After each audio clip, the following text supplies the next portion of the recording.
السلام علیکم ورحمۃ اللہ۔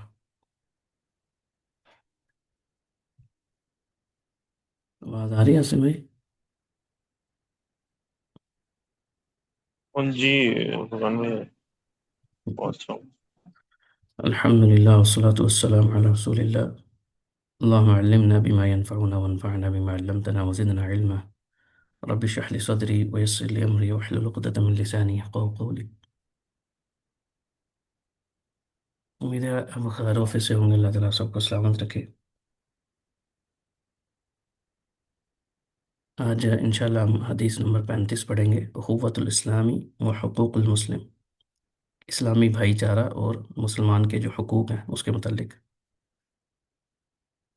عن أبي هريرة رضي الله عنه قال قال رسول الله صلى الله عليه وسلم: لا تحاسدوا ولا تناجشوا ولا تباغضوا ولا تدابروا ولا يبيع بعضكم على بيع بعض وكونوا عباد الله إخوانا.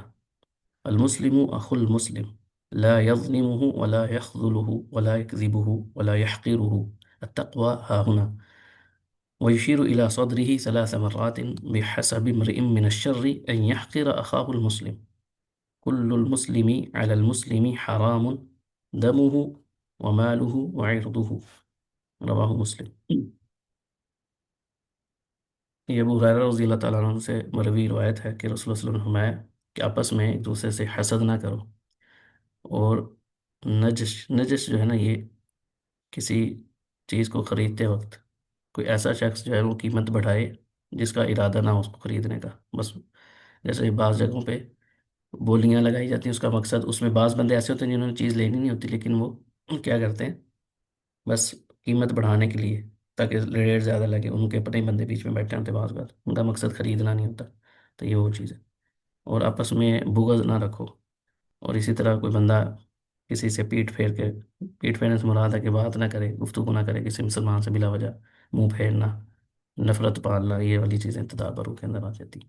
اور اسی طرح ایک دوسرے کی جو خرید و فروخت ہے اس میں بعض اوقات یہ ہوتا ہے کہ ایک چیز ایک شخص بیچ رہا ہے، اس کی تفصیل ہم آگے پڑھیں گے کہ کوئی دو بندے آپس میں ڈیل کر رہے ہیں، تیسرا بندہ آ کے ان کا ریٹ خراب کر دے، اوکے جی میں تمہیں اسے کم پہ دے دیتا ہوں، اسے یہ ہے وہ، یعنی ان کا بھی سودا چل رہا تھا، ریٹ طے کرنے والے تھے، تیسرا بندہ آ کے ریٹ خراب کر رہا، یہ سے مناتی ہے یہ تیسرا بولا یہ بھی بات کمالا بھائی بات۔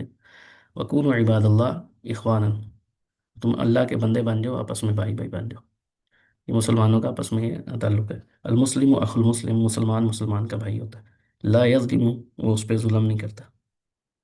تو یہ مسلمان کی یہاں پہ اللہ کے رسول صلی اللہ علیہ وسلم کیا فرما رہے ہیں کہ مسلمان کیسا ہوتا ہے، ایک تو یہ ہوتا ہے کہ اپنے دوسرے مسلمان کا بھائی ہوتا ہے، اور کیا ہے، وہ اس پہ ظلم نہیں کرتا، اس پہ انشاءاللہ آگے تفصیل کریں گے۔ ولا یخذلہ، اور نہ ہی اس کو ذلیل کرتا ہے، ولا یکذبہ، اس کو اس کے ساتھ جھوٹ نہیں بولتا، اس کی یعنی تکذیب نہیں کرتا یا اس کو جھوٹ نہیں بولتا، اس کے ساتھ آپس میں سچا تعلق رکھتے ہیں۔ ولا یحقرہ، اور نہ ہی اس کو حقیر سمجھتا ہے، کوئی مسلمان اپنے دوسرے مسلمان بھائی کو حقیر نہیں سمجھتا۔ التقوی ہا ہنا، اور رسول اللہ صلی اللہ علیہ وسلم نے پھر اشارہ کیا اپنے دل کی طرف، اپنے سینے کی طرف اشارہ کیا کہ تقوی یہاں پہ یعنی مراد دل تھا، اور وہ شروع میں ہم حدیث پڑھ کے آگے آگے اس کا بھی انشاءاللہ ذکر کریں گے دوبارہ۔ اور رسول اللہ صلی اللہ علیہ وسلم نے فرمایا کہ آدمی کے برا ہونے کے لیے یہی کافی ہے کہ وہ اپنے مسلمان بھائی کو حقیر سمجھے، اپنے سے کم تر سمجھنا کسی کو۔ کل المسلم علی المسلم حرام، ہر مسلمان دوسرے مسلمان پہ حرام ہے۔ اس کیا چیز حرام ہے، وہ آگے رسول اللہ صلی اللہ علیہ وسلم نے خود ہی تفصیل فرما دی کہ حرام سے کیا مراد ہے یہاں پہ۔ دمہ، اس کا خون، یعنی کسی کو ناحق قتل کرنا، ومالہ، اس کا مال، کہ کسی بھی طریقے سے ناجائز طریقے سے اپنے مسلمان بھائی کے مال کو ہتھیانا، لوٹنا، قبضہ کرنا، یہ ساری چیزیں اس میں شامل ہیں کہ ہر چیز یہ اس طرح کا اس کا مال بھی اس پہ حرام ہے بغیر اس کی اجازت کے یا اس کی خوش دلی کے، اگر کوئی بندہ کسی کا مال لیتا ہے تو یہ اسی میں داخل ہے۔ وعرضہ، اور اس کی جو عزت نفس ہے یا اس کی بیوی ہے یا اس گھر کی عزت ہے، جو بھی اس کے اندر ساری چیزیں شامل ہیں ایڈس کے اندر۔ یہ رسول اللہ علیہ وسلم نے ایک ہی حدیث کے اندر ایک پورا جو مسلمانوں کا معاشرہ ہے نا، اس کا مطلب ہے کہ مسلمانوں کا معاشرہ کیسا ہونا چاہیے اور آپس میں مسلمانوں کا تعلق کیسا ہونا چاہیے۔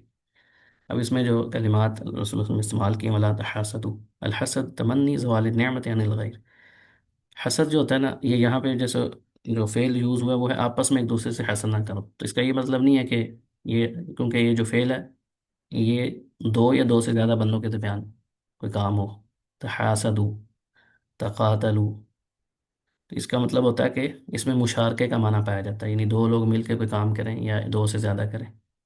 لیکن یہاں پہ اس کا مطلب یہ نہیں ہے کہ اگر کوئی ایک سائڈ سے کر رہا ہے، یعنی دوسری سائڈ سے بندہ حسد نہیں کر رہا، تو ایک سائڈ سے کرنا جائز ہے، یعنی اس فعل سے کوئی بندہ یہ مطلب نہ لے۔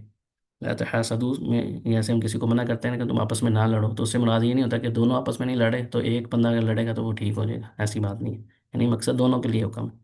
تو حسد جو بیسیکلی ہوتا ہے وہ ہوتا ہے کہ کسی دوسرے سے اللہ سبحانہ تعالیٰ نے کسی کو نعمت عطا کی ہے، تو یہ تمنا کرنا کہ اس نعمت کو اس سے اللہ تعالیٰ واپس لے لے، یا وہ نعمت چھن جائے اسے، اس کو اس کے نقصان کی تمنا کرنا، اس کو چاہنا، اس کی خواہش کرنا، یہ حسد کے اندر شامل ہے۔ وہ کوئی بھی نعمت ہو سکتی ہے، علم بھی ہو سکتا ہے، کوئی دنیاوی چیز بھی ہو سکتی ہے، کوئی یعنی بعض اوقات کسی کا بیٹا یا بیٹی بہت اچھے ہوتے ہیں، بیوی بچوں کے حوالے سے ہو سکتا ہے، یعنی کسی بھی جو اللہ سبحانہ تعالیٰ نے کسی کو، آپ کے مسلمان بھائی کو نعمت دی ہے، اس کے بارے میں یہ تمنا کرنا کہ یہ نعمت سے چھن جائے۔ اور اس کی ایک اور یعنی اس کو کہتے ہیں اعلیٰ اسٹیج یہ ہوتی ہے کہ انسان یہ تمنا کرے کہ اس سے چھن جائے اور مجھے مل جائے۔ اور ایک یہاں پہ چیز ہے کہ اس چیز کی تمنا کرنا کہ مجھے یہ چیز مل جائے، لیکن بیچ میں یہ شامل نہ ہو کہ اس سے یہ چیز چھن جائے، تو اس میں کوئی حرج نہیں۔ مثلا کوئی بندہ عالم ہے تو بندہ انسان اس پہ رش کرتا ہے، کوئی بہت زیادہ بندہ دین کی خدمت کر رہا ہے یا کوئی اللہ کی راہ میں خرچ کرنے والا، تو یہ تمنا کرنا کہ اللہ تعالیٰ مجھے بھی مال دے تو میں بھی اللہ کی راہ میں خرچ کروں گا، لیکن یہ بیچ میں خواہش نہ ہو کہ یہ بندے سے یہ نعمت چھین جائے یا واپس ہو جائے، تو اس میں کوئی حرج نہیں ہے۔ دوسرا، لا تناجشو، یہ میں نے اوپر تھوڑا سا مختصر بتا دیا، النجش فی اللغت الخداع او ارتفاع والزیادہ، اس کا مطلب ہوتا ہے دھوکہ دینا یا کسی چیز کو بلند کرنا یا کسی چیز کے اندر زیادتی کرنا۔ تو چونکہ یہاں پہ یہاں جو تناجش، النجش جو ہے یہ معاملات کے اندر بات ہو رہی ہے اس کی، کاروباری معاملات میں، تو بعض اوقات کوئی چیز سیل کرنے کے لیے کیا ہوتا ہے کہ اپنے ہی بندے بٹھائے ہوتے ہیں، ایک بندہ کہتا ہے یار یہ میں 10 روپے کی لینا چاہتا ہوں، دوسرا کہتا ہے نہیں میں اس کے 15 دیتا ہوں، لینی نہیں ہوتی اس نے، اب جس نے 10 کی لینی تھی وہ بیچارہ کہتا ہے چلو یار میں 20 روپے دے دیتا ہوں اس کے، تو اس طرح کرتے کرتے ان کا اپنا جو اصل ہدف ہوتا ہے ان کو مل جاتا ہے۔ تو یہاں پہ جو بندہ ریٹ بڑھوا رہا ہے اس کا مقصد لینا نہ ہو، تو یہ مراد ہے اسے النجش سے، تو اس کے چونکہ اس کے اندر مسلمان بھائی کا نقصان ہے تو رسول اللہ صلی اللہ علیہ وسلم نے اسے منع کیا۔ اور اسی طرح دھوکے سے کسی مال کو اس کی قیمت بڑھانا ہے، یعنی آپ یہ پوری حدیث کے اوپر اگر آپ غور کریں تو ساری چیزیں رسول اللہ صلی اللہ علیہ وسلم نے شامل کر دی ہیں کہ معاشرے کے اندر مسلمانوں کا معاشرہ کیسا ہونا چاہیے، آپس میں تعلقات کیسے ہونے چاہیے، کہ آپ کے دل میں اپنے مسلمان بھائی کے لیے نفرت، بغض یا کسی بھی قسم کا نقصان کی تمنا ہونی ہی نہیں چاہیے، رسول اللہ نے ساری چیزیں اس کے اندر شامل کر دی ہیں۔ یہ اس کی میں نے تفصیل آگے انہوں نے لکھی ہوئی ہے۔ آگے ہے لا تدابروا، لا تدابروا والتدابر هو التقاطع والهجران، کسی تعلق کو ختم کرنا اور ہجرت اختیار کر لینا، چھوڑ دینا کسی کو، تو اس سے بھی منع کیا گیا۔ جو بھی آپ کا مسلمان بھائی ہے، ایک تو قریبی رشتہ دار ان کے اندر وہ صلہ رحمی والا جو ہے کہ اگر وہ توڑے گا بھی تب بھی جوڑنا ہے، لیکن ایک عام مسلمان کے ساتھ بھی اس طرح کا معاملہ کرنا جائز نہیں ہے کہ بلا وجہ جو ہے نا بندہ منہ بنا بنا کے پھرے، اس کی بات نہ سنے یا اسے منہ پھیرے، یہ جائز نہیں ہے مسلمان کے لیے۔ ایک بندہ مسلمان ہے اس کے ساتھ اچھے جیسے بھائیوں والا تعلق ہوتا ہے ویسا ہونا چاہیے، یعنی اپنی طرف سے پوری کوشش کریں کہ ایسا معاملہ نہ ہو۔ ولا يبيع بعضكم على بيع بعض كأن يقول لمن اشترى سلعة افسخ هذا البيع، یعنی ایک بندہ جو ہے نا وہ کسی کے ساتھ ڈیل کر رہا ہے، وہ چیز خریدنا چاہ رہا ہے، دوسرا بندہ آ کے کہتا ہے کہ نہیں اس کو نہ بیچو، مجھے دے دو، یہ بھی اس کے اندر شامل ہے، یا یہ بندہ کرے کہ میں اس سے سستی تمہیں دے دیتا ہوں، یعنی ابھی ان کی بات چیت چل رہی ہے تو بیچ میں اپنی بات لا کے کرنا، دوسرا دکاندار آ کے بعض کا تیسرا کی حرکت کرے، تو یہ اس سے منع کیا گیا۔ ہاں اگر ان کی آپس میں ڈیل پکی نہیں ہوئی اور وہ دوسرے دکاندار کے پاس چلا گیا اس میں کوئی حرج نہیں، لیکن ایک شخص آپس میں بات کر رہا ہے کوئی چیز کے اوپر، وہ اتفاق کر رہے ہیں، تیسرا بندہ آ کے کہتا ہے جی میں، ہاں جی کیا بات ہو رہی ہے جی میں تمہیں اتنے میں دے دیتا ہوں یا یہ کر دیتا ہوں میں اسے، تو ان کی ڈیل کو خراب کرنا یہ جائز نہیں ہے۔ لا يخلو ای لا يترک نصرتہ، اب یہاں پہ اس کلمے یہ انہوں نے شرح کی ہوئی ہے اس میں خذلان کا مطلب بیسیکلی کسی کو ذلیل و رسوا کرنا ہوتا ہے. اب ایک جگہ پہ آپ کے مسلمان بھائی کو آپ کی ضرورت ہے ہیلپ کی، اور آپ وہاں پہ اس کو چھوڑ دیں. نصرت کا مطلب مدد کرنا ہوتا ہے. ایک بندے آپ ہیلپ کرنے پہ قادر بھی ہیں، اس کے اندر ہر طرح کی مدد آ جاتی ہے. وہ چاہے جنگ کے اندر ہو، جہاد کے اندر ہو، یا نارملی آپ کا کوئی ہمسایہ ہے، یا ویسے آپ کسی کو دیکھتے ہیں کہ اس کو آپ کی ضرورت ہے اور آپ اس ضرورت کو پورا کرنے کے یعنی قادر بھی ہیں، اس کے اوپر استطاعت ہے، اور آپ کو کوئی اس میں چیز مانے بھی نہ ہو. یہ بھی چیزیں ساری شامل ہونی چاہیے، یعنی کچھ شروط ہے. تو پھر کیا ہے، اس کی ہیلپ کرنی چاہیے، اس کو چھوڑنا نہیں چاہیے. یہ بھی نہیں جائز کہ آپ جو ہے نا کسی کی ہیلپ کر سکتے ہیں، آپ کے پاس استطاعت بھی ہے اور کوئی چیز مانے بھی نہیں ہے، تو پھر کیا کرنا چاہیے، اپنے اس مسلمان کی ہیلپ کر دینی چاہیے. اس کو ایسے نہیں چھوڑنا چاہیے. لا یحقرہ، یہ بھی بڑا اہم معاملہ ہے کہ ایک مسلمان جو ہے اپنے دوسرے مسلمان کو حقیر نہیں جانتا، نہ اس کی شان میں کمی کرتا ہے، نہ ہی اس کو اپنے سے کم تر سمجھتا ہے. اور یہ بعض اوقات تقریباً ہر شعبے میں آپس میں ایک دوسرے کے ساتھ معاملات ہوتے ہیں. شیطان جو ہے نا اس قسم کی چیزیں جلاتا ہے. علماء کے درمیان علماء کا آپس میں یہ معاملہ ہو سکتا ہے، کوئی بزنس مین ہے ان کا آپس میں اس طرح کا معاملہ ہو سکتا ہے، حسد کا ہو سکتا ہے معاملہ. یعنی عمومی طور پہ نا جو حسد ہوتا ہے یا یہ والا جو معاملہ ہوتا ہے ایک دوسرے کو کیے جانے والا، یہ عمومی طور پہ ایک ہی شعبے سے ریلیٹڈ جو لوگ ہوتے ہیں نا ان میں یہ زیادہ پایا جاتا ہے. یعنی ایک علماء کا جو طبقہ ہے نا، وہ اس میں بعض بات ایک دوسرے سے بغض یا حسد ہے کہ یہ مجھ سے آگے کیوں نکل گیا، یہ کیوں ہے. اگر کوئی بزنس مین کا دوسرا، یعنی کہ یہ نہیں ہوگا کوئی عالم جو ہے نا کسی بزنس مین کو دیکھ کے یہ تمنا کر رہا ہوگا. یہ کم ہوتا ہے، آپس میں زیادہ ہوتا ہے. یہ نہیں، اس کی یہ نہیں کہ کلی نفی ہے کہ ہوتا ہی نہیں، دوسروں میں نہیں ہو سکتا، لیکن عمومی طور پہ یہ چیزیں جو حسد والی چیزیں ہوتی ہیں یہ آپس میں ایک دوسرے جو سیم فیلڈ کے لوگ ہوتے ہیں نا ان میں یہ چیز زیادہ ہوتی ہے، حسد والی. اور ایک کسی کو کمتر سمجھنا، یہ بھی اس کے اندر شامل کہ اپنے کسی مسلمان بھائی کو اپنے سے کمتر اس کے عہدے کی وجہ سے، اس کے کام کی وجہ سے. ہمارے ہاں عمومی طور پہ ہمارے معاشرے میں یہ برائی پائی جاتی ہے کہ بعض اوقات کیا ہوتا ہے کہ اپنے کسی مسلمان بھائی کا جو کام ہے اس کو ایسے سمجھا جائے. مثال کے طور پہ کوئی مثال ریڈی لگانے والا بندہ ہے، تو اس کو اس کے کام کی وجہ سے جو ہے نا لوگ کمتر سمجھنا شروع کر دیتے ہیں. وہ بندہ جتنا مرضی اچھا ہو، دوسری طرف ایک بندہ جو ہے اس کے پاس پیسہ ہے لیکن وہ دیوس ہے، وہ فیملی بھی بلاگنگ کر رہا ہے یا کوئی ایسا کام کر رہا ہے، تو لوگ اس کی رسپیکٹ کر رہے ہوتے ہیں. حالانکہ اس کا کام ایسا ہے جس پہ لوگوں کو اسے نفرت کرنی چاہیے، کیونکہ وہ حرام کر رہا ہے، دیوسیت کر رہا ہے، لیکن اس کو لوگ رسپیکٹ دے رہے ہوتے ہیں کیونکہ اس کے پاس پیسہ ہے. اور دوسری طرف ایک بندہ محنت کر کے حق حلال کی کمائی کر رہا ہے، اس کو لوگ اسی طرح موچی کا پیشہ ہے وہ بتاتے ہوئے شرماتے ہیں.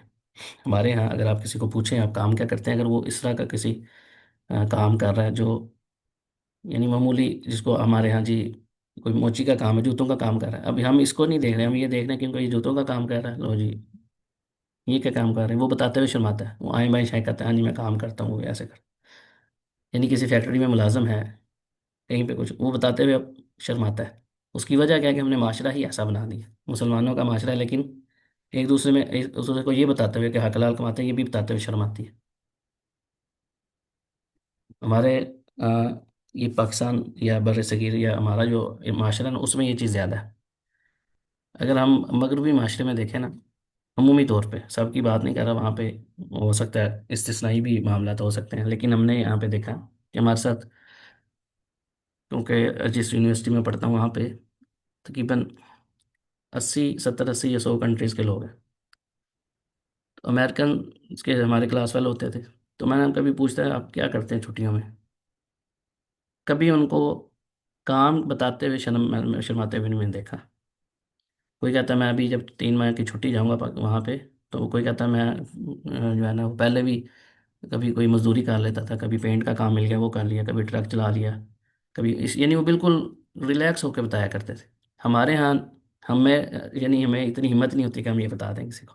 اگر ہم یہ کہیں نا تو ہم اپنی انسلٹ سمجھتے ہیں، یا اپنے خاندان والی ہمارے جو ہے نا گھر والی کہتے ہیں نہیں یار یہ کام نہیں کرنا، ہماری ناک کٹوانی ہے، لوگ کیا کہیں گے. یعنی یہ ہم خود اس کا کسی کو ہم نے کیا کہنا ہے، ہم نے خود ہی ماحول ایسا بنا دیا، اور کہنے کو ہم کیا ہیں مسلمان. یہ رسول اللہ صلی اللہ علیہ وسلم نے مسلمانوں کی بات کر رہے ہیں یہاں پہ، مومن کی بات نہیں کر رہے بھی. مومن تو اس سے اگلا درجہ ہے. تو مسلمانوں کا ہی معاملہ اگر یہ ہے تو ایمان ہمارے اندر کہاں سے آئے گا؟ پھر ہم کہتے ہیں کہ ہمارے اللہ کی مدد نہیں آ رہی، فلاں ہو رہا ہے، یہ ہو رہا ہے، ہمارے اوپر معاشرہ ہمارے دیکھ لیں معاملات کیا چل رہے ہیں۔ تو قرآن پاک کے اندر اللہ تعالیٰ نے جو چیزیں بتلائی ہیں نا، اگر ہم اس کے اندر رول دیکھیں نا، اللہ تعالیٰ نے جو شرائط بیان کی ہیں، کیا ہم ان شرائط پہ پورا اترتے ہیں؟ تو ہمارے کئی سوالات ہیں، کئی اعتراضات جو ہوتے ہیں نا، کہ اتنے مسلمان ہیں، یہ ہے وہ ہے، مدد نہیں آ رہی، یہ ہے، تو اس کے کئی اسباب ہوتے ہیں۔ بعض اوقات اللہ کی طرف سے اللہ کی مدد جو لیٹ ہوتی ہے، فوراً نہیں آتی مدد، آزمائش بہت لمبی ہو جاتی ہے۔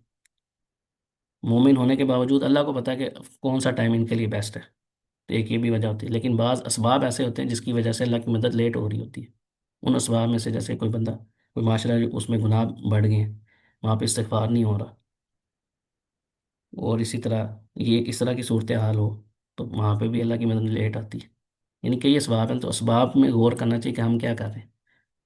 تو ہمارے ہاں اس طرح کے جو پیشے ہیں، کوئی پینٹ کر رہا ہے، کوئی موچی ہے، کوئی اس طرح کے کر رہا ہے، کوئی پھیری لگا رہا ہے، تو وہ ہم نے ماحول ایسا بنا دیا کہ اس بیچارے کو بتاتے ہوئے شرم آتی ہے، اپنا پیشہ بتاتے ہوئے شرم آ رہی ہے، حالانکہ وہ حق حلال کی روزی روٹی کر رہا ہے، اپنے لیے محنت کر رہا ہے، نہ شریعت نے اس کے اوپر کوئی مسئلہ کیا ہے۔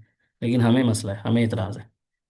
ایک تو ہم اس کو حقیر جان رہے ہیں، تو اس میں انسان کو یہ سوچنا چاہیے کہ یہ کس قدر بڑے گناہوں میں شامل ہے یہ چیزیں، کسی مسلمان کو کیا کرنا۔ یعنی رسول اللہ صلی اللہ علیہ وسلم کہ ایک بندے کے برا ہونے کے لیے، شر ہونے کے لیے اتنا ہی کافی ہے کہ وہ اپنے کسی مسلمان بھائی کو حقیر جانے، اپنے سے کمتر سمجھے۔ تو کمتر عمومی طور پہ کس لیے سمجھا جاتا ہے؟ بعض اوقات اس کی عمر کی وجہ سے سمجھا جاتا ہے، بعض اوقات اس کے پیشے کی وجہ سے سمجھا جاتا ہے، بعض اوقات اس کی ذات کی وجہ سے سمجھا جاتا ہے۔ اس کی کاسٹ کیا ہے جی، فلانا جو ہے نا وہ تیلی ہے جی، فلانا وہ جی فلانا ہے۔ بھئی یہ جو قبیلے اللہ نے بنائے، یہ آپ اپنی مرضی سے لے کر آئے کہ آپ کو الگ سے سرٹیفکیٹ دے کہ میں فلاں راجپوت ہوں، میں چودھری ہوں، میں یہ ہوں؟ اور اس کو اگر اس قبیلے میں اللہ تعالیٰ نے، اس کا مقصد کیا ہے؟ صرف ایک دوسرے کا تعارف بس۔ اس کو اللہ تعالیٰ نے نہیں بنایا قبیلے کو کہ فلانا قبیلہ جو ہے نا وہ اعلیٰ ہے، دوسرا جو ہے کم تر ہے۔ یہ ہم نے خود بنائے ہوئے ہیں، اور یہ چیزیں کہاں سے آتی ہیں؟ ہمارے ہاں تو خاص طور پہ ہندو ازم سے آئی ہوئی نا، کیونکہ ان کے ہاں طبقات ہیں، فلاں برہمن ہے، فلاں جو ہے وہ چوٹی ذات کا ہے، ان کے ہاں تو یہ طبقات ہیں، ان کے مذہب کے اندر ہی یہ چیزیں شامل ہیں، تو وہیں سے ہمارے اندر آئی ہوئی ہیں۔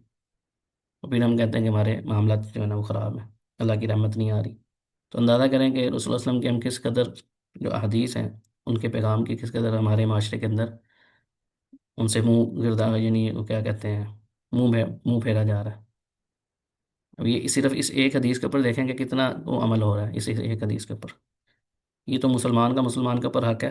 ہم اپنے سگے جو رشتے جن کو جوڑنے کا حکم ہے نا، صلہ رحمی کا، ان کے اندر ہی ہمارے معاملات اس میں اگر ہم دیکھیں کہ بھی اس حدیث پہ پورا اتر رہے ہیں، تو ہم میں سے ہر ایک کو جواب پتہ ہے کہ کتنا کم پورا اتر ہے اس کے اوپر، ایک چھوٹا یونٹ کے اوپر۔ اور ویسے ہم کیا کرتے ہیں جی، امت کی ہم نے بات کرنی ہے، فلاں جو ہے نا ہم نے پوری امت کو لے کے چلنا ہے، تو امت چھوٹی جگہ پہ جو یونٹ ہے وہ تو آپ سے لے کے چلا نہیں جا رہا، تو کیسے پھر امت جمع ہوگی؟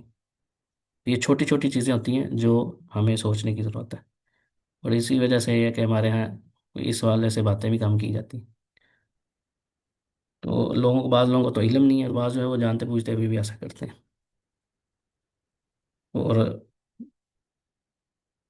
اللہ صلی اللہ علیہ وسلم کی فرمان کی اہمیت کیا ہے، اس کو اگر ہم غزوہ احد میں دیکھ لیں کہ رسول اللہ صلی اللہ علیہ وسلم نے جب احد پہاڑ کے ساتھ ایک جو چھوٹی سی چوٹی تھی جس پہ 50 تیر کمان جو تھے ان کی ڈیوٹی لگائی تھی، اور ان سے کہا تھا کہ کچھ بھی ہو جائے تم نے یہاں سے نہیں اترنا نہیں ہے۔ تو جب جنگ جیت گئے مسلمان، تو انہوں نے سمجھا کہ جنگ اب ختم ہو گئی ہے، مال غنیمت اکٹھا کرتے ہیں، یعنی ایک طرح کا پاسا پلٹ گیا تھا، مسلمان ایک جیت چکے تھے۔ تو بعض صحابہ جو ہے نا وہ اتر گئے وہاں سے، انہیں لگا کہ اب جنگ ختم ہو گئی ہے تو اب اتر جاتے ہیں، یہ تو جنگ کے دوران ہی تھا نا، جنگ کے۔ لیکن بعض صحابہ نے کہا کہ نہیں بھائی، اللہ کے رسول نے کہا تھا کچھ بھی ہو جائے تم نے نہیں چھوڑنا۔ اب بعض وہاں پہ رکے رہے اور بعض آگے، صرف ایک امر کی نافرمانی کی، اور نافرمانی بھی یہ نہیں کہ جان بوجھ کے انہوں نے ایسا کیا، بلکہ انہیں لگا کہ یہ ایسا معاملہ ہو گیا۔ لیکن اہل علم اس نقطے کو بیان کرتے ہیں کہ رسول صلی اللہ علیہ وسلم کے ایک فرمان کی نافرمانی کی وجہ سے معاملہ کیا ہوا، جیتی ہوئی جنگ مسلمانوں کو کیا، یعنی ایک طرح کی ہار ہوئی، 70 سے زیادہ صحابہ شہید ہوئے۔ یعنی اللہ کا قانون دیکھیں کس قدر سخت ہے، نبی کے وسلم وہاں پہ موجود ہیں، اور سب سے پاکیزہ ہستیاں جو ہے نا کائنات کی، رسول اللہ علیہ وسلم کے جو اصحاب ہیں وہ ساتھ ہیں، ان سے یہ معاملہ ہوا ہے، تو اللہ نے ان کو بھی معافی نہیں دی کہ ٹھیک ہے جی یہ کیونکہ ان کے ساتھ ہے تو ان کو، جو ایک اللہ تعالیٰ نے دنیا میں اپنی سنت رکھی ہے اسی کے مطابق معاملہ ہوا ہے۔ آج ہماری جو حالت ہے، دن رات ہم کتنی وہ کر رہے ہوتے ہیں، اس کے باوجود ہمیں ہمارے دل میں خیال بھی نہیں آتا، ہم سمجھتے کہ نہیں ہمارے ساتھ زیادتی ہے، اور ہم تو بڑے مومن ہیں، ہم تو یہ ہیں وہ. تو کئی اسباب ہیں جس کی وجہ سے ہمارے اوپر کئی طرح کی جو مصیبتیں آ رہی ہیں، اس کے اندر یہ والے اسباب بھی ہو سکتے ہیں. انسان کو سوچنا چاہیے، اور یہ کوشش کرے کہ ہر انسان اپنے گھر سے کوشش کرے. کسی کو آپ چینج نہیں کر سکتے، کم از کم آپ ان کے اوپر عمل کر سکتے ہیں. یہ ضروری نہیں کہ آپ دوسروں کہیں گے تو دوسرا آپ کی بات مان لے گا. کم از کم اپنی ذات جو ہے نا، اس کو کوشش کریں کہ اس حدیث کو سامنے رکھیں، اور سوچیں کہ میں اس کے اوپر عمل کر رہا ہوں کہ نہیں کر رہا. نہیں کر رہا تو ابھی سے شروع کر لیں عمل، اور اس کا سب سے زیادہ فائدہ آپ کو خود ہی ہوگا. اس کے بعد نبی کریم صلی اللہ علیہ وسلم نے التقویٰ ہا ہونا، تو آپ صلی اللہ علیہ وسلم نے اپنے سینے کی طرف، یعنی مراد دل تھا، کہ اس کا تعلق دل کے ساتھ ہے. ظاہری اس معاملات بھی تبھی صحیح ہوتے ہیں جب انسان کا دل صحیح ہوتا ہے. اس کا مطلب یہ نہیں کہ جیسے کوئی بندہ یہ اعتراض کر دیتے ہیں، بعض لوگ یہ کہتے ہیں کہ دل میں پردہ ہونا چاہیے، دل میں ایمان ہونا چاہیے، ایسی باتیں کرتے ہیں. تو اس کا جواب یہ ہے کہ دل میں جس کا ایمان ہوگا وہی پردہ کرے گا نا. جس کے دل میں ایمان ہوگا وہی اللہ کی فرما برداری والی زندگی گزارے گا، اس کے اعمال ہوں گے، نماز پڑھے گا، روزہ رکھے گا. جس کے دل میں تقویٰ ہوگا ہی نہیں تو وہ کیسے کرے گا؟ اگر کوئی بندہ اس چیز کا دعویٰ کرے کہ اس کا تعلق دل کے ساتھ، تو اس کا مطلب اس کا دل ہی خراب ہے. یعنی ظاہری جو اعمال ہیں وہ بھی تبھی درست ہوں گے، جیسا کہ ہم نے پہلے ہم حدیث پڑھ کے آئے ہیں کہ رسول اللہ نے فرمایا کہ جسم کے اندر ایک ٹکڑا ایسا ہے جسم کا کہ اگر وہ صحیح ہو جائے نا تو باقی صلح الجسد کلو، پورا جسم صحیح ہو جاتا ہے. اگر وہ فساد اس کے اندر آ جائے تو باقی اعضاء بھی سارے خراب ہو جاتے ہیں. تو نیت کا بڑا گہرا تعلق ہے، انسان کو اپنے دل کی حفاظت کرنی چاہیے. تو تقوی کا کیا مطلب ہے؟ اجتناب و عذاب اللہ، اللہ کے عذاب سے بچنا. کس کے ساتھ، کس طرح آپ اللہ کے عذاب سے بچنا ہے؟ بفعل المعمور، جن چیزوں کا اللہ نے حکم دیا اس کو کر کے، وہ ترک المحظور، اور جسے روکا ہے اسے رک کر. جہنم کی آگ سے خود کو بچانا، اس کو کہتے ہیں تقوی. وقایا پرہیز کے معنی میں بھی آتا ہے. الوقایہ تو خیر من العلاج، جیسے کہتے ہیں کہ پرہیز جو ہے وہ علاج سے بہتر ہے. تو یہ تقوی کا مطلب ہی اسی طرح ہی کہ خود کو عذاب سے بچانا. تو عذاب سے بچانا کس طرح بچا سکتے ہیں؟ کہ وہ اعمال کرنا جس سے جنت میں جا سکے، ان اعمال سے رک جانا جن سے جنت میں جانے کا جو سبب بنتے ہیں. آگے بحسب امرئ من الشر ان یکفیہ شرا، برا ہونے کے لیے اتنا ہی کافی ہے کہ ان یحقر اخاہ، کہ کوئی بندہ مسلمان جو ہے نا وہ اپنے کسی مسلمان بھائی کو اپنے سے حقیر سمجھ لے. یہ رسول اللہ صلی اللہ علیہ وسلم نے بتا دی کہ وہ بندہ صحیح نہیں ہے، وہ بندہ برا ہے. کسی آدمی کے برا ہونے کے لیے صرف اتنا ہی کافی ہے، یعنی اور اس کے اندر کوئی برائی ہے یا نہیں ہے. اگر وہ بندہ کسی مسلمان کو اپنے سے حقیر سمجھ رہا ہے تو وہ بندہ صحیح نہیں، بندہ برا ہے. اس کے برا ہونے کے لیے اتنا ہی کافی ہے کہ وہ اپنے کسی مسلمان بھائی کو برا سمجھے. جی، آپ کچھ بول رہے ہیں عاصم بھائی؟ آپ کا مائک آن ہو رہا ہے 2 3 دفعہ. ان هذا شر عظیم، یعنی یہ رسول اللہ صلی اللہ علیہ وسلم کے نزدیک دیکھیں کہ یہ کوئی معمولی بات نہیں ہے کسی مسلمان کو معمولی سمجھنا، اپنے سے حقیر سمجھنا. اس کے اندر کئی اسباب ہیں، اس کی کاسٹ کی وجہ سے بھی ہو سکتا ہے، اس کے پیشے کی وجہ سے بھی ہو سکتا ہے، اور کسی وجہ سے بھی. تو یہ بہت بڑا شر ہے، یعنی اور کوئی شر نہیں پایا جا رہا، صرف اتنا کافی ہے. تو یہی کافی ہے کہ ایک بندہ جو ہے نا وہ برا ہے، اس کے اندر شر ہے. یکفی فاعلہ عقوبۃ هذا الذنب، یعنی اتنا ہی کافی ہے کہ اس کی جو سزا کے لیے اتنا کافی ہے کہ کسی مسلمان کو اپنے سے کم سمجھے. العرض ہوا موضع المدح والذم من الانسان، اس سے مراد یہ ہے کہ اس کی جو تعریف کی مقام ہے نا، تعریف یا کسی جس سے اس کی تعریف ہو سکتی ہے خوبیوں کی، یا اس کے اندر یوں سمجھ لیں کہ مذمت ہو سکتی ہے. یہ اس کے اندر آتا ہے، اس کو ہمارے ہاں ذلت رسوائی اس میں بھی شامل کیا جاتا ہے. آگے ہم اس کے حدیث کے فوائد پڑھتے ہیں، کافی میں نے ویسے ہی ذکر کر دی ہیں.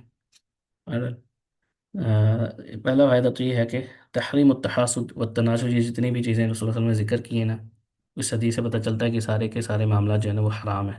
حسد کرنا بھی حرام ہے، اور النجس اس کی تعریف ہم اوپر کر چکے ہیں کہ کسی مسلمان بھائی کی خرید و فروخت کے اوپر اپنا بیچ میں سودا طے کرنے کی کوشش کرنا. وکذا کل ما ینشر العداوۃ والبغضاء بین المسلمین، تو اس سے ایک قاعدہ ہمیں سمجھ آ گیا یہاں پہ، یعنی چند ایک رسول اللہ نے چیزیں ذکر کی ہیں، اس سے ایک قاعدہ ہمیں سمجھ آ گیا کہ ہر وہ چیز جس سے مسلمانوں کے درمیان میں نفرت اور عداوت پیدا ہونا وہ حرام ہے. آپ میں سے بعض لوگوں نے کل یا پرسوں میں نے ایک اسٹیٹس لگایا تھا واٹس ایپ پہ، آپ میں سے شاید کسی نے پڑھا ہو، عربی میں لگا ہوا تھا. یعنی نزہت آپ نے پڑھا تھا، پائکا اور نزہت. میڈم نظرت؟ نہیں سر، آج کل قرآن پاک پڑھنے پہ ہی زیادہ زور ہے، کم ہاں ہی بالکل، اسٹیٹس وغیرہ چیک کر رہی ہیں۔ میں بھی کم ہی لگاتا ہوں، پتہ نہیں میں نے شاید مہینے بعد اسٹیٹس لگایا تھا، بڑی ہاں، عزت وہ خیال بس آج کل یہ ہے کہ وہ آخری دن شروع ہو گئے تو قرآن پاک زیادہ سے زیادہ ہے۔ پڑھے جائیں تو اسی پہ ہی زیادہ فوکس ہوتا ہے۔ بارک اللہ فیک۔ اور اسٹیٹس کیا تھا، بڑا جو ہے نا، اسی سے ریلیٹڈ ہے کہ ہر چیز جو مسلمانوں کے درمیان میں نفرت کا سبب بنے، وہ کیا ہے؟ وہ اسٹیٹس ہے جی، میں نے میرے پاس وہ سیو ہے: انظر فی حکمت اللہ و محبتہ لاجتماع القلوب، اللہ تبارک و تعالیٰ کی جو حکمت ہے نا اس کو دیکھیں دلوں کو جوڑنے کے لیے۔ وہ کیا ہے؟ کیف حرم النمیمہ، اللہ تعالیٰ نے چغلی کو حرام قرار دیا، وہی صدق، اگرچہ وہ سچی ہو، یعنی بات سچی ہو، غیبت ہے اس کو حرام ہے۔ تو غیبت کیا ہوتی ہے؟ کہ کسی مسلمان بھائی کا اپنے ذکر کرنا جو اس کو ناپسند ہے، اس کی غیر موجودگی میں ایسی بات کرنا جو اس کو ناپسند ہے، حالانکہ وہ سچی ہوتی ہے۔ یعنی جیسے صحابہ نے پوچھا نا کہ اگر وہ چیز اس کے اندر پائی جا رہی ہو تو کیا پھر بھی؟ تو آپ نے میں ہاں یہی تو غیبت ہے۔ اگر وہ چیز نہیں پا رہی وہ تو پھر بہتان ہو جائے گا۔ بہتان ہوتا ہے بالکل اس سیدھے سے جھوٹا کسی کے اوپر الزام لگا دینا۔ تو اللہ تعالیٰ کی حکمت کو دیکھیں، لوگوں کو ایک رکھنے کے لیے اللہ تعالیٰ نے کیا کیا؟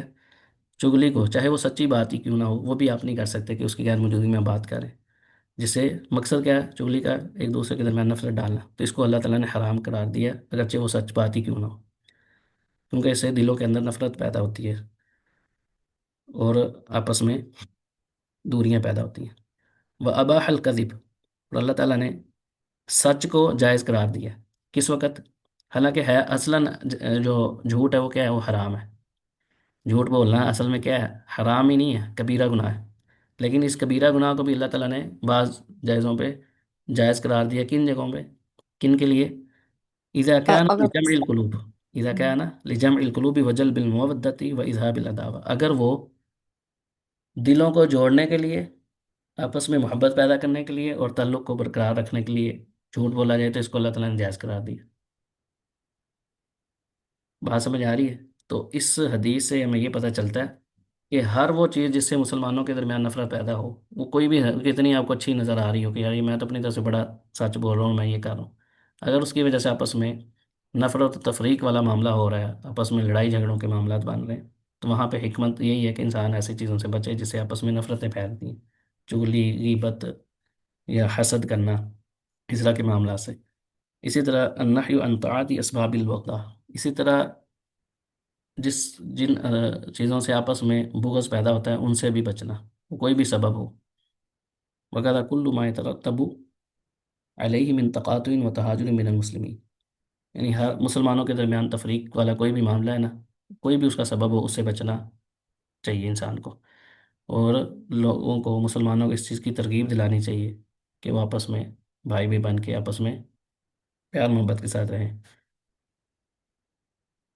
چوتھا اس سے فائدہ ہے کہ ان الاخوۃ بین المسلمین تقتضی ایصال الخیر الیہم و دفع الضرر عنہم، تو جب ہم نے نفرت کو دور کرنا ہے تو اس کا کیا ہے کہ ایک دوسرے کو خیر پھیلانی ہے۔ اگر کسی جگہ پہ یہ ہوگا کہ نفرت کرنا حرام ہے تو اس کا دوسرا مطلب کیا ہوگا؟ اگرچہ اس پہ ذکر نہ بھی ہو تو اس کا مطلب ہے کہ آپس میں محبت کرنا چاہیے، خیر کے ساتھ رہنا چاہیے۔ اگر کسی مسلمان کا نقصان ہی حرام اللہ تعالیٰ نے کیا ہے تو پھر اس کا مطلب کیا ہے کہ اس مسلمان کا جو خیر والا معاملہ ہے نا، اس کے ساتھ اگر آپ کچھ خیر کا معاملہ کر سکتے ہیں تو یہ ضروری ہے۔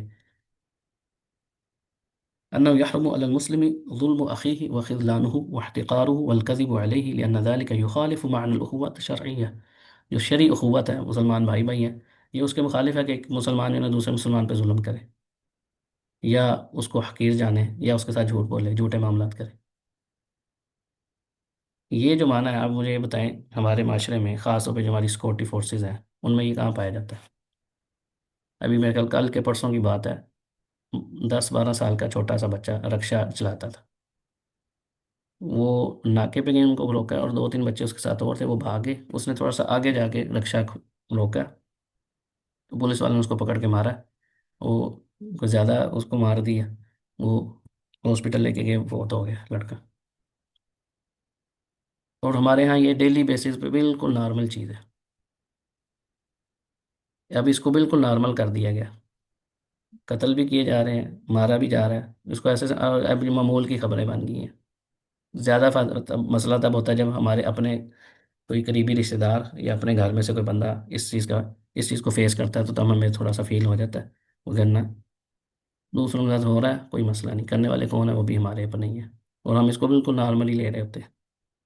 اور رسول اللہ علیہ وسلم کی اس حدیث کو سامنے رکھیں کہ یہ کس قدر کبیرہ گناہ ہے، اس اسٹارٹنگ کہاں سے ہوتی ہے، اسی طرح ہی ہوتی ہے، اور آپ بات کر لیں گے تو پھر آپ کے پاس طرح طرح کی باتیں ہونی شروع ہو جاتی ہیں۔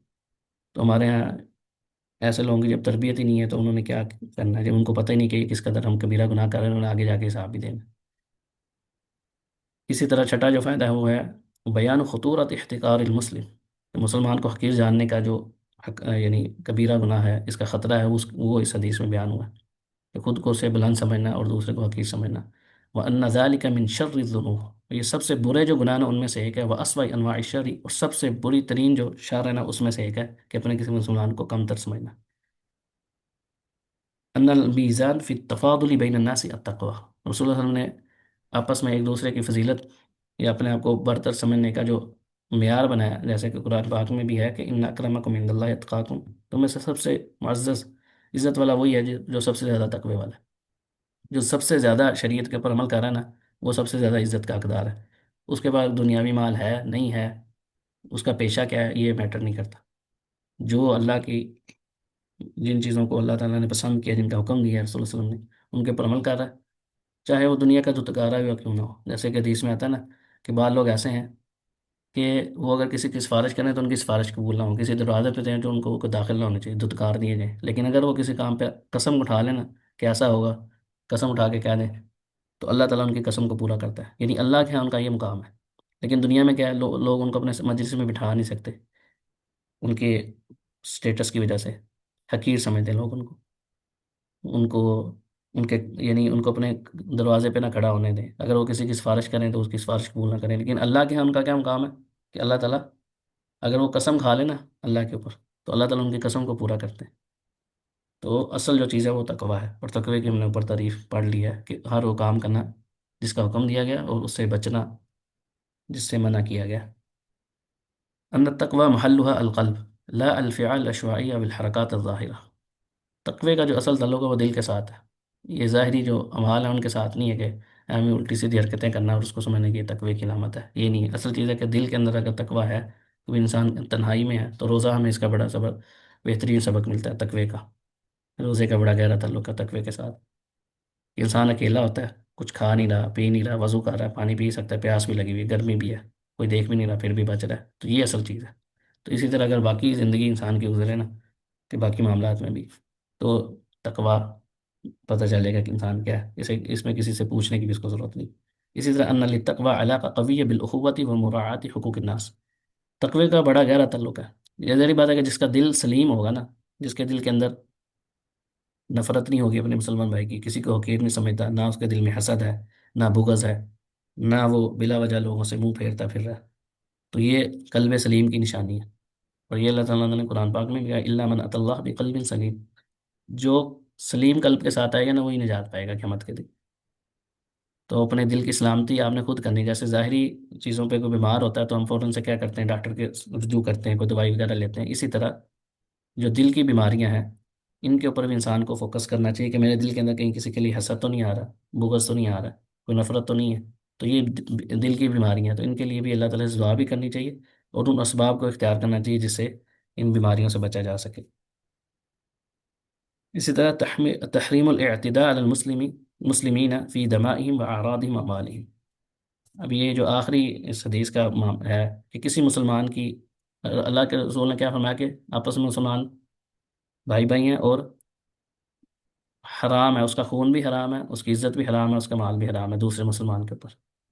اور ہمارے ہاں سب سے زیادہ اگر کسی چیز کا، جس چیز کو پامال کیا جا رہا ہے وہ تین چیزیں ہی ہیں، نہ آپ کی گھر کی کوئی سیفٹی ہے، جب مرضی کوئی سیکورٹی فورسز وردی پہنے ہوئے جو درندے وہ آتے ہیں، ایک ملزم کو پکڑنا، اس کی وجہ سے اس کی پوری فیملی کو ذلیل و رسوا کرنا، اور سال سال تک یہ سلسلہ چلتا ہے، یہ نہیں کہ چلو چند دن تک چلتا ہے، غلطی ایک بندے کی ہے اور پورا خاندان جو ہے نا وہ اس کی زد میں آ گیا۔ رسول اللہ صلی اللہ علیہ وسلم نے کیا فرمایا کہ آپ کا مسلمان بھائی ہے، اس کا خون بھی آپ کے اوپر حرام ہے، اس کی عزت، اس کا مال، مال بھی چھینا جا رہا ہے، عزتوں کو بمال کیا جا رہا ہے، اور کرنے والے بھی ماشاءاللہ سے ہمارے ہیں، اپنے ہی ہیں، اور ان کی تعریفیں کرنے میں کسر بھی نہیں کوئی چھوڑ رہا۔ جب کوئی بندہ اس پہ اعتراض کرتا ہے تو اس کے اوپر اسی کو ہی ملک کو دشمن قرار دیا جاتا ہے۔ صرف اسی حدیث کو سامنے رکھ کے سوچیں کہ ہمارے معاشرے میں، خاص طور پہ میں سیکورٹی فورسز کا اس لیے ذکر کر لوں، سب سے زیادہ یہ ہمارے دشمن ہیں اس طرح کے معاملات میں۔ سارے نہیں، لیکن اکثریت کا یہی حال ہے کہ سارے خاموشی سے دیکھ رہے ہوتے ہیں، اور کوئی بولتا نہیں، جو بولتا ہے سب لوگ اس کے خلاف بولنا شروع کر دیتے ہیں۔ یعنی ظالم کو کوئی نہیں کہہ رہا، جو مظلوم ہے یا ظلم کے خلاف آواز اٹھا رہا ہے، اسی کو ہی لوگ جو ہے نا وہ برا بھلا کہنا شروع کر دیتے ہیں۔ تو اس حدیث کو کم از کم سامنے رکھیں کہ رسول اللہ صلی اللہ علیہ وسلم نے جب ایک مسلمان کی اتنی رسپیکٹ دی ہے ایک مسلمان کو، یہاں پہ مومن کی میں بات نہیں کر رہا، اس بات کو نقطے کو ہمیشہ ذہن میں رکھا کریں کہ اسلام کے اندر مسلمان کا اور مومن کا فرق ہے۔ جیسے سورہ حجرات میں نا، جب انہوں نے عراب نے کہا جی ہم ایمان لے کر آئے، تو اللہ نے کہا یہ نہ کہو، تم ابھی اسلام لے کر آئے، ایمان تو تمہارے دلوں میں بھی داخل نہیں ہوا۔ تو یہ مرلہ وار انسان کے دل میں ایمان مضبوط ہوتا ہے۔ تو جب ایک مسلمان کا یہ حق، ایک دوسرے کے اوپر حقوق ہیں، جو سب سے زیادہ پامال کرتے ہیں یہ لوگ، اور جو بندہ بات ہے، تو اس لیے خدا را آپ کا جہاں جہاں پہ بھی آپ کا کوئی رشتہ دار ہے، کوئی بہن بھائی ہے، جو آپ کی بات جہاں تک جاتی ہے، ان کو کم از کم یہ والی حدیثیں سنایا کریں۔ اور اسی طرح میں نے ایک پورا اس پہ درس بھی دیا تھا الگ سے، میں نے وہ لا طاعت لمخلوق فی معصیت الخالق، آج کے دور میں اس کی بہت زیادہ ضروری ہے، ہمارے جو معاشرے میں چیزیں پائی جا رہی ہیں کہ مخلوق کی اللہ کی نافرمانی میں کسی مخلوق کی اطاعت نہیں کی جائے گی، چاہے وہ آپ کا افسر ہے، کوئی جنرل ہے، کوئی کرنل ہے، کوئی آئی جی ہے، فلانا ڈینگر ہے، جتنے بھی ہم بہانے لگاتے ہیں نا کہ ہاں جی پتہ تو ہے ہمیں غلط کر رہے ہیں، لیکن کیا جی مجبوری ہے۔ تو یاد رکھیں، آپ ایسی جاب چھوڑ دیں، ایسے کام کو نہ کریں، اللہ کو جواب دینا پڑے گا۔ اگر ایسا اڈر آتا ہے اس کو نہ مانیں، یہ اللہ کے رسول نے قاعدہ بنایا، ہم نے نہیں بنایا ہوا۔ تو جب تک اس طرح کی تربیت نہیں ہوگی، تب تک یہ مسائل چلتے رہیں گے۔ اللہ تعالیٰ ہمیں محفوظ رکھے، ہمیں بھی ان چیزوں کو، جن چیزوں کا رسول اللہ صلی اللہ علیہ وسلم نے حکم دیا ان کو اپنانے کی توفیق دے، اور جن سے منع کیا ان سے بچنے کی، اور ہمارے دلوں کی حفاظت فرمائے۔ اللہم طہر قلوبنا من النفاق واعمالنا من الریا، یہ دعا کیا کریں کثرت کے ساتھ۔ یا مقلب القلوب ثبت قلوبنا علی دینک، یا مصرف القلوب صرف قلوبنا علی طاعتک۔ سبحانك اللهم وبحمدك، نشهد ان لا اله الا انت، نستغفرك ونتوب اليك، وصلى الله على نبينا محمد وعلى اله وصحبه اجمعين، والسلام عليكم ورحمة الله وبركاته۔ آج بس ایک ہی کلاس وعلیکم ہوگی انشاءاللہ، باقی جو ہم علمی اصول علم اس کی ہم نے تفسیر کا شروع کیا تھا نا، وہ انشاءاللہ عید کے بعد دوبارہ اس کو سٹارٹ کریں گے باذن اللہ۔